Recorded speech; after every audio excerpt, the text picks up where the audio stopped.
another episode of How with Mal. And today I have a great friend here. Her name's Riddhi, and I will let her tell you all about her story because I know that you were born in India. Is that right? Yep, that's correct. I was born in India, raised in East Africa for 13 years, and then when I was 13, me and my family moved to the United States. Yeah. Oh wow. And then you came here to Reno, or? We did. We came to Reno because my dad's brother and his family had moved here 10 years prior to us, and so we had like a home base that we could come to, as opposed to going to a big city and getting really culturally shocked. I think a smaller town, especially Reno 20 years ago, was a lot smaller than it is right now. Yeah, that's great. And right now you're the owner of Zuri Floral Design. I started my own floral business. Exclusively we do wedding florals, and I launched that in 2018. This year was supposed to really ramp up for us, but due to COVID, a lot of our weddings have postponed to next year. So you're pretty booked up for next year then, huh? Yeah, we're slowly getting more inquiries in, but for the most part, yeah, we've booked up for the earlier summer months, and then, looking forward to the later months. I think people are a little on edge to see how the next few months play out and next year plays out, especially engaged couples before they start the booking process. Sure, of course. Yeah. I mean, there are just so many unknowns. Many variables that are going into planning. They're holding off on a lot of their venues, selecting regulation, vendors, all of that stuff. So I think a lot of couples are just waiting it out, and maybe towards the beginning of next year, a lot of bookings will start coming in for a lot of vendors and our company. Yeah. Very cool. That's good. So yeah, you're excited for a busy year ahead. Busy year ahead. Fingers crossed.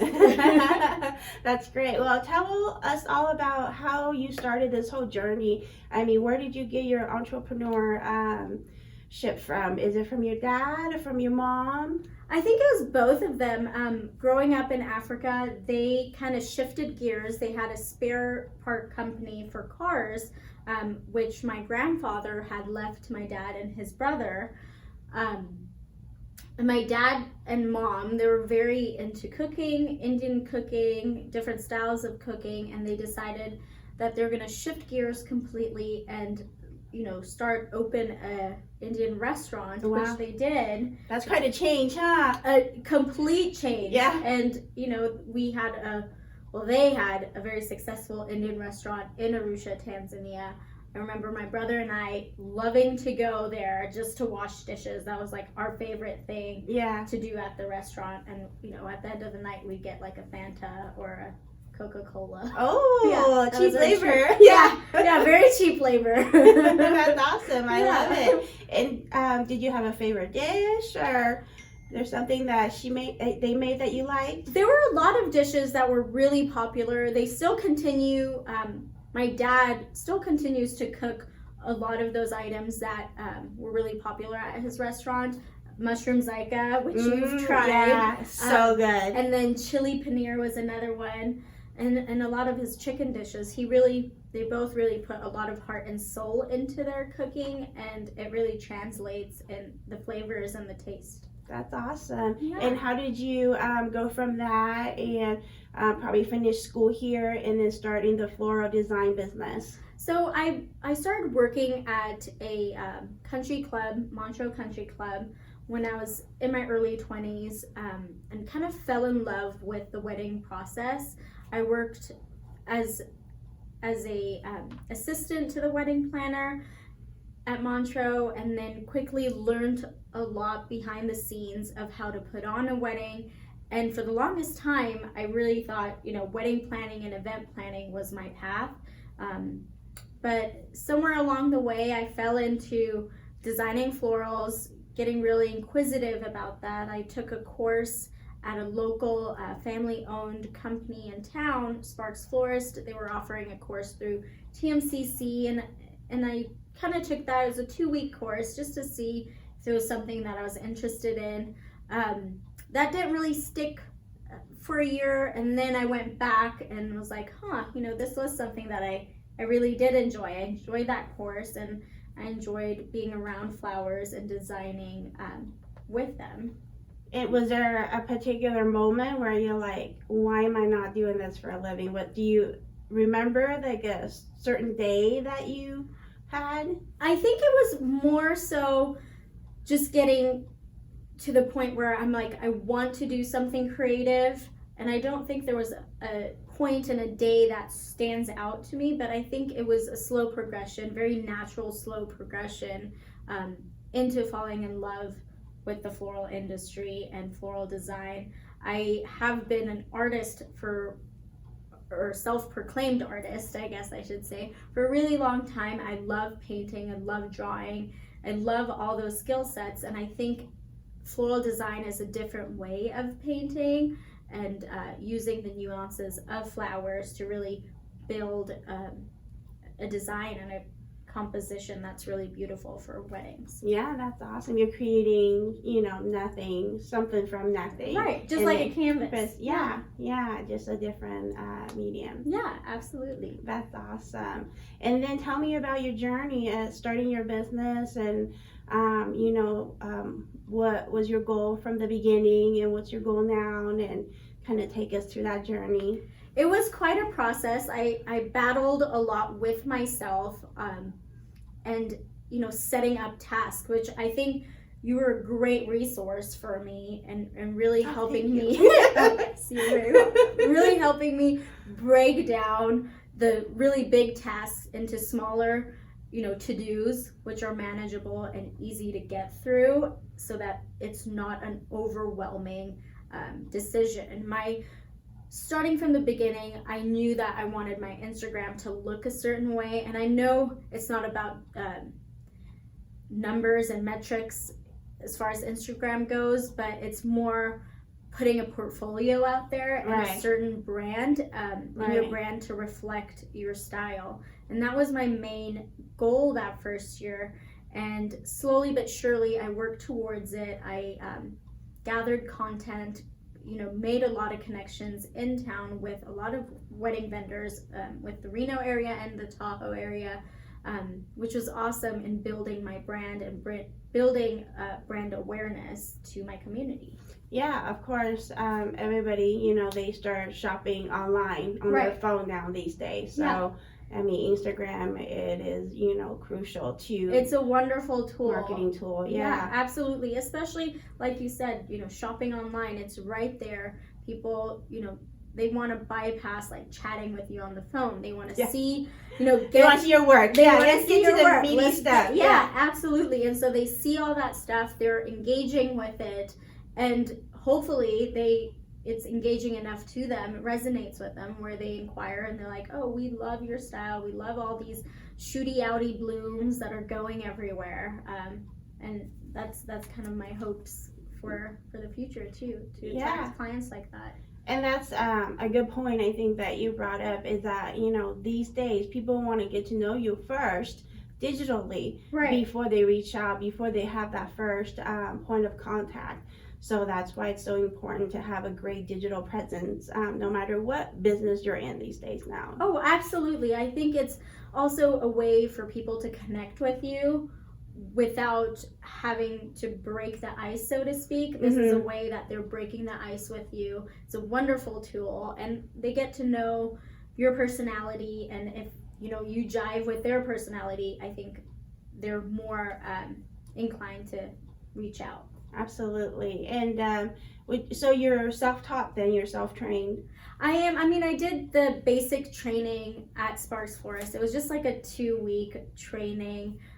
It wasn't anything formal, just kind of the basics of how to take care of plants and flowers. So I did a lot of design work on my own, and just watching videos on YouTube, taking courses online, and just honing in my craft and honing in more knowledge about flowers. I think that was really important, and where I want to stand within my community in my designs and my aesthetics. I know, that's so funny, because once you have that hunger inside, all the resources that I came and talked today, all the resources just kind of come to you. Right.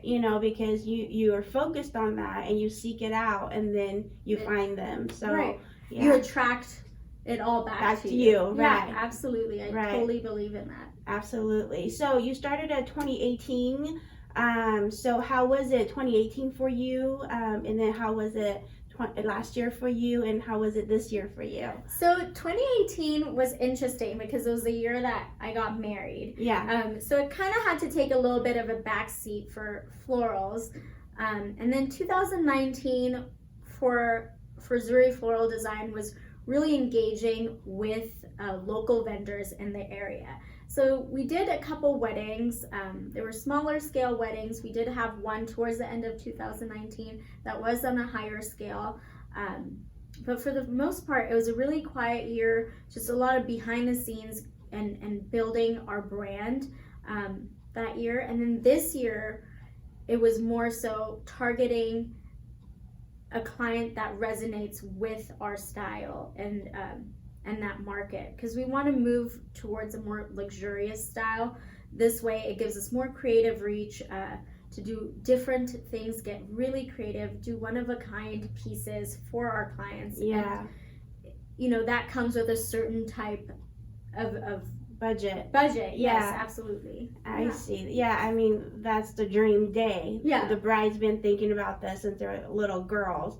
So, they want to make sure that it comes true. Yeah. And I think floral is a huge part of that day, a huge part of the ambiance and everything. So, definitely sets the tone for everything. And, with floral design, our number one thing is to just draw from the natural surroundings of the area that we're in.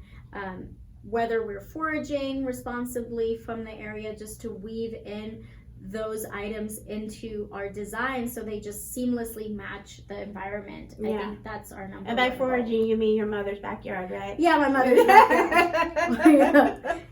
She has a lot of pear trees and yeah, all sorts of I things. love it. Yeah. That's great. Gotta be resourceful. And how do you, get the inspiration for a particular wedding? Do you start out by the bride's colors, or you just kind of meet them and have conversation, and then once you kind of understand their personality, there's like a picture that comes to you? How do you? So we do a lot of design exploration with our couples. Oh, I see. Along with their event planner, and a lot of our couples, we're finding, especially this year and moving into the weddings next year, they have hired on an event planner, a wedding planner. Very smart. Very, very smart decision. Especially when you're dealing with something like COVID. They are able to pivot and help you, with your postponement coordinate issues. the vendors. Yeah, and there's so many components that go into a wedding. So many moving parts. And so I think that's like the number one thing, is having a team of vendors. Your event planner and florist can actually work hand in hand, where we design with them in mind, our clients in mind, what they're drawn to, and then we would love to build unique designs with the shooty outy tendrils going everywhere, as though a bee or a butterfly can just like weave and fly through all the flowers and do their thing, where it's not a constructed but more natural looking design. And I think those clients, they tend to be attracted to our work. So when you first started, you didn't worry about conforming to the industry standard, or tell yourself, okay, this is what everyone else is doing in Reno, so therefore I need to make my floral arrangement to look like that. You kind of just said, this is me, this is what I wanted to do, right? And and this is what I designed, so if you like me, then then you'll hire me. This is what you get. And that was a really conflicting point for me. I think just figuring out whether I should go with the flow of, okay, you start here, and then you go to this next step, and then you go to this next step, and there are tiers of steps you have to go through to get to the luxury market. Well, I wanted to surpass all of that. I was confident enough in my brand and the brand awareness and my designs that I wanted to surpass that. I mean, I know there are things you have to learn along the way, which I did. I have learned a tremendous amount, and I still have a ways to go, I'm sure. But just to surpass all of those steps and put myself in a position where I'm catering to a more luxurious market, brings me more creative freedom and more design freedom, where I can propose all these different proposals to my clients where, you know, a budget isn't really a restriction for them. It's more so what kind of goes with their style and what they're drawn towards. Yeah, and what they had envisioned in Right, their and head. bringing all of that to light and to life, and that's our main goal. We just did a wedding, which, you know, you helped us It with. was so fun, so It much was fun. a beautiful wedding. The clients were amazing clients, dream clients. They had a dream vendor team and an amazing event planner. The point that stands out to me the most from that day was seeing them. They did like a reveal, like a first reveal to the clients of their tent, of their reception tent, before the guests would come in. And it was such a transcending moment for me, because I see the sheer joy in their eyes, like this is their day. And all of the beautiful flowers, all of the beautiful, you know, textiles and tables and chairs and all the little paper details, everything is for them, celebrating their day, building that atmosphere for their family and friends to enjoy. And just seeing that happiness in their eyes, it was amazing. I mean, I broke down in tears. Oh, Yeah. it's priceless. It was just seeing how happy they were with the outcome was, it sealed it. That makes it staying up till 2, 3 in the morning worth it. It really did. I slept maybe like 4 hours that week. The whole week. Yeah, it was quite a week. Oh my gosh. Well, so how do you see Zori Floral in the next year, 2, 3?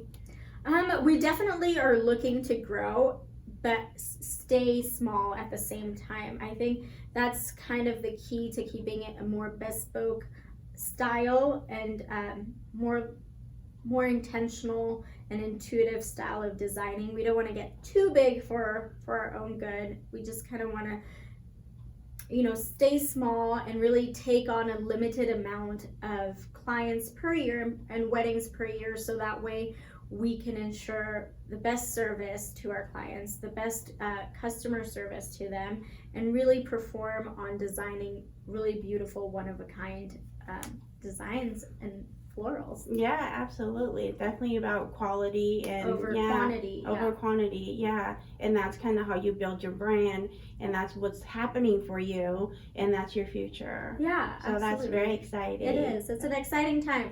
2021 will be a beautiful year. That's great. That's great. Well, is there anything else that's coming up that you want to share with us, or? Nothing as of yet. We're kind of just reshuffling right now, rebranding and doing a lot of behind the scenes work, since we have an immense amount of time right now before the hectic year ahead.